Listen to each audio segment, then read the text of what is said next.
DarkEcho production. Some stories are forgotten, others refuse to stay buried.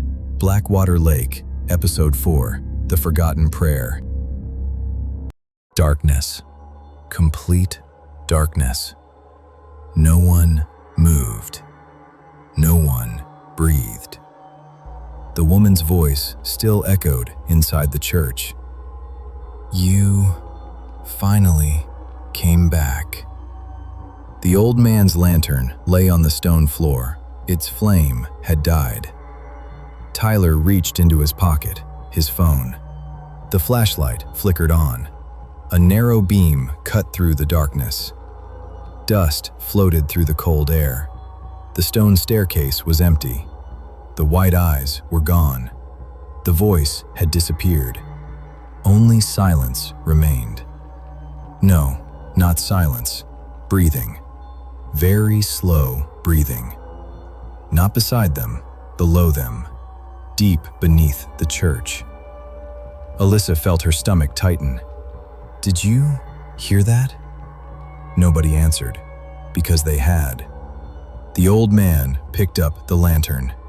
His hands were shaking, more than before. "Close it." His voice barely escaped his throat. "Now." Tyler and Jacob grabbed the heavy wooden hatch. Together, they forced it shut. The moment the hatch slammed closed, the breathing stopped. Every one of them stood frozen, listening. Nothing. The old man slowly let out the breath he'd been holding. "She never used to speak." Alyssa looked at him. "What do you mean, used to?" He didn't answer. Instead, he walked toward the altar. There, resting beneath a faded white cloth, was an old Bible. Its leather cover had cracked with age. The pages were yellow, warped by moisture. He opened it, not to scripture, to a folded piece of paper hidden inside. The paper was older than the Bible itself. Its edges crumbled beneath his fingers. Written across the top in faded ink were 4 words: "The Forgotten Prayer." Jacob frowned. "A prayer?" The old man slowly nodded. "Not a prayer to God." Silence. "Then, who was it for?"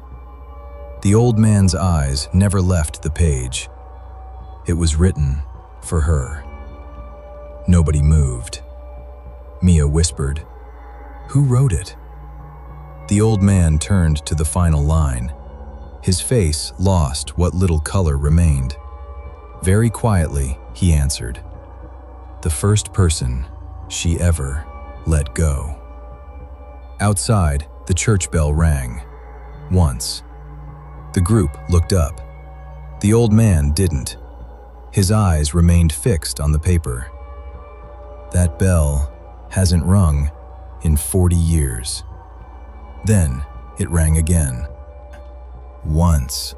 Slow, heavy. Its sound rolled through the empty forest. Then silence.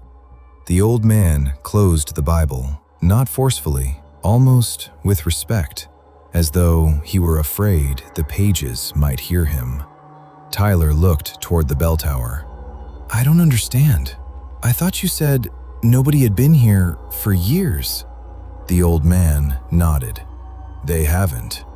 "Then who rang the bell?" The old man didn't answer. Instead, he picked up the folded paper. Its edges crumbled between his fingers. Very carefully, he unfolded it. The handwriting was beautiful, elegant, almost impossible to read. Not because it had faded, because it wasn't written in English. Jacob leaned closer. "What language is that?" The old man looked down at the page. "I don't know. I've spent 43 years trying to find out." Mia frowned. "You've never translated it?" The old man gave a slow, tired smile. "I tried. Linguists, historians, professors. They all said they'd never seen anything like it. Silence. Alyssa looked at the paper. The symbols seemed almost familiar. Not words, shapes, curved lines, small circles, marks that seemed to twist the longer she stared. Without realizing it, she stepped closer, then closer. The room around her began to disappear. The voices of her friends grew distant, as though they were speaking through water. The paper filled her vision. The symbols were moving slowly, almost breathing. One line shifted, then another. The strange language began changing, letter by letter, word by word, until it wasn't a strange language anymore. It was English, written in fresh black ink. The first line appeared. "If you can read this, she can see you." Alyssa gasped. The paper slipped from her hands. The room snapped back. The symbols were gone. Only the strange, unknown writing remained. Tyler rushed over. "What happened?" Alyssa stared at the paper. "It changed." Jacob looked down. "No, it didn't. It still looks exactly the same." "No, I read it. I swear, I read it." The old man didn't look surprised. Instead, he quietly closed his eyes. "I was hoping that wouldn't happen." Nobody spoke. Alyssa's voice was barely a whisper. "What does it mean?" The old man looked directly at her. "It means she noticed you." Silence. "No, not just the group. You." A cold feeling settled deep inside Alyssa's chest. "Why me?" The old man didn't answer right away. Instead, he walked slowly toward the altar. There, covered by years of dust, stood an old wooden cross. He lifted it, turned it over. The back had been carved by hand. One sentence, not a prayer, a warning. "Never let her learn your name." Nobody breathed. Alyssa's heart began racing. Very quietly, she whispered, "She's already said my name."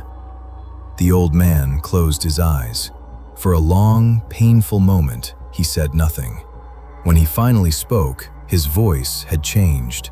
It sounded almost defeated. "Then, we're already too late." Outside, the church bell rang a third time. This time, they all heard something else. Not the bell. Children laughing somewhere beneath the church. The laughter stopped, not slowly, instantly. The silence that followed felt heavier than the sound itself. Nobody looked toward the hatch. Nobody wanted to know if it had opened again. The old man knelt beside the wooden box. His hands moved carefully, almost reverently. He lifted the lid. Inside, wrapped in faded cloth, lay a single journal, dark brown leather, cracked with age. The corners had nearly turned to dust. Across the front, someone had pressed a name into the leather. "Father Samuel Whitlock," Mia whispered. "The priest?" The old man nodded. The last one who stayed." Tyler frowned. "What happened to him?" The old man didn't answer. Instead, he slowly opened the journal. Several pages were missing. Others had been torn almost completely out. The remaining pages were stained, not with water, with something much darker. The first entry was written in neat handwriting. May 8th, 1931. "Today, the townspeople asked me to bless Blackwater Lake. They say strange things have been seen beneath the water. I believe fear has clouded their judgment." The old man turned the page. The handwriting had changed, less steady. May 19th. 3 children claim they saw someone standing beneath the surface. The water was only 3 feet deep. Jacob frowned. Standing? The old man continued reading. They insist she was not under the water. She was inside it. Nobody spoke. The church felt colder. The next page had been ripped nearly in half. Only one sentence remained. Do not let anyone answer when she calls. Alyssa looked away. The old man slowly turned another page. This one was different. The handwriting was frantic, words overlapping, lines written sideways, as though the priest had been writing faster than he could think. She does not want our bodies. She wants to be remembered. Silence. Tyler looked up. What does that mean? The old man closed the journal. I've spent 43 years trying to answer that question. He gently ran his hand across the cover. There was one final entry, but it was gone before I found it. Jacob frowned. Gone? Someone removed it. Alyssa's heart began beating faster. Who? The old man met her eyes. I don't know, but whoever took that page wanted the ending to disappear. Outside, the wind struck the church. The old wooden walls creaked softly. Then, without warning, every candle inside the church went out. Complete darkness. Nobody moved. Then, very softly, from somewhere inside the sanctuary, came the sound of pages turning. One page, then another, then another. The old man's voice shook. Nobody touch the journal. The pages continued turning, faster, faster, until they stopped. Tyler switched on his flashlight. The journal was still lying on the table, open. No one had touched it. Across the final page, where there had once been nothing, fresh black writing was slowly appearing, letter by letter, as though an invisible hand were writing in real time. The first sentence finished. You should have left. The words written across the journal remained there. You should have left. Tyler reached toward the page. The old man grabbed his wrist. Don't. Tyler stopped. You said not to touch it. The old man nodded. She wants you to answer.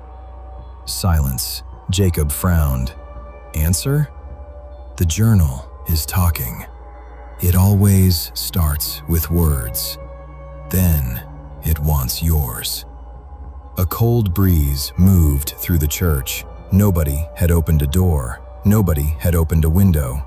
Yet every candle relit itself, one after another. Tiny flames danced along the walls. The shadows grew longer, almost alive. The old man turned another page.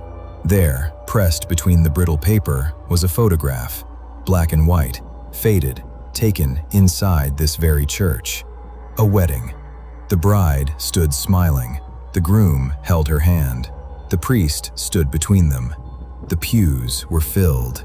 Everyone looked happy, until Alyssa noticed something. There, she pointed, at the very back of the church, near the last pew. A woman, long dark hair, white dress, her face hidden. Nobody else in the photograph was looking at her. It was as if only the camera had seen her. Tyler leaned closer. When was this taken? The old man turned the photograph over. Written in faded ink were 4 words: The Last Wedding. Jacob frowned. What happened? The old man looked away. Nobody who attended remembered the bride. Silence. They remembered there had been a wedding. They remembered the music, the flowers, the food, but the bride was gone. Mia whispered, Gone? They couldn't remember her face, her name. Even her family forgot they had a daughter. Nobody said a word. Alyssa looked again at the photograph. This time, the woman was gone. Only empty space remained. Her heart began racing. She was right there. The old man didn't look surprised. She never stays for long. Without warning, the church bell rang again. Once, twice, 3 times, then stopped. The old man slowly stood. We're not alone anymore. Nobody moved. The old man walked slowly toward the front doors. He didn't open them. He simply placed one hand against the old wood, closed his eyes, listening. For nearly a full minute, the church remained silent. Then he stepped back. "She's outside." Tyler frowned. "You can tell?" The old man gave a tired nod. "After enough years, you stop looking and start listening." Alyssa looked through a crack between the doors. Nothing. Only trees, morning light, stillness. "I don't see anyone." The old man didn't answer. Instead, he pointed toward the floor. The sunlight streaming through the stained glass cast long reflections across the old wooden planks. Every one of them had a shadow. Everyone except Alyssa's. She looked down, her breath caught. Tyler had one. Jacob had one. Mia. Nolan. The old man had no reflection, but he still cast a shadow. Alyssa had neither. "No," she whispered. "No." She stepped sideways. Nothing changed. She raised one shaking hand. The sunlight passed over her. No shadow, no reflection. Only empty light. The old man's face fell. "It's begun." Tears filled Alyssa's eyes. "What has?" He looked at her, not with fear, with pity. "She's making room." Nobody understood. Jacob shook his head. "What does that even mean?" The old man walked slowly back toward the altar. "The first thing she takes is your reflection. Then, your shadow. After that," he couldn't finish. Outside, a little girl walked past the church holding her father's hand.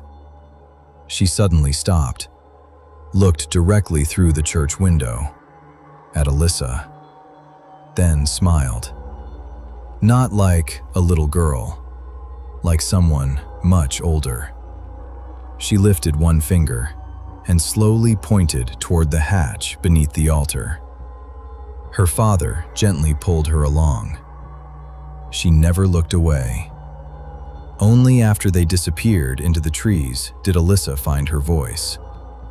"She saw me." The old man shook his head. "No." A long silence. "She saw what's standing behind you." Nobody turned. Nobody wanted to know. Then, very softly, from beneath the closed hatch came a single knock. The single knock beneath the church was never repeated. The old man walked slowly toward the altar.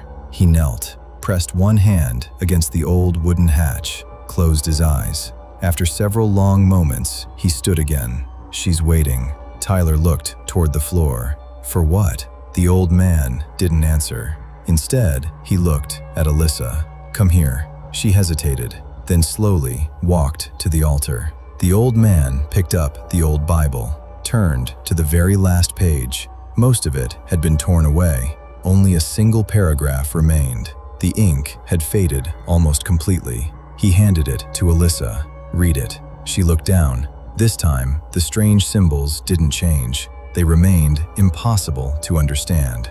"I can't." The old man looked surprised. "You can't?" She shook her head. "It doesn't make sense anymore." For the first time since they met him, the old man smiled. Not because he was happy, because he was relieved. "Good. That means she isn't finished." Nobody understood. Jacob frowned. "What are you talking about?" The old man closed the Bible.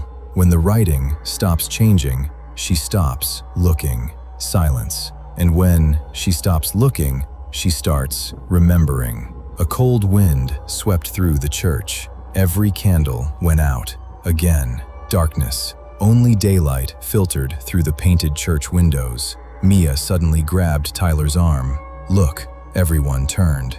Near the front of the church stood an old, full-length mirror. Nobody had noticed it before. Tyler frowned. "That wasn't there," the old man whispered. "Don't." Too late. Alyssa looked. The mirror showed the empty church. Tyler, Jacob, Mia, Nolan, the old man. 5 reflections. Alyssa wasn't there. She gasped. "What? Why can't I see myself?" Nobody answered. Because they were all looking at the same mirror and seeing the same thing. The old man closed his eyes. Very quietly, he whispered, "She has your reflection now." Alyssa backed away. "No, no." She reached toward the glass. The old man shouted, "Don't touch it," but she already had. The moment her fingers met the surface, the mirror rippled like still water. Alyssa jerked her hand back. The glass was dry, but her fingertips were soaking wet. One drop fell onto the wooden floor, then another. The water slowly spread, not outward, inward, as though it were flowing into something beneath the floor. Deep below them came the sound of footsteps, slow, measured, climbing. One step, another, another. Nobody breathed. The footsteps stopped, directly beneath the hatch. Then, a woman's voice spoke softly, not to everyone, only to Alyssa.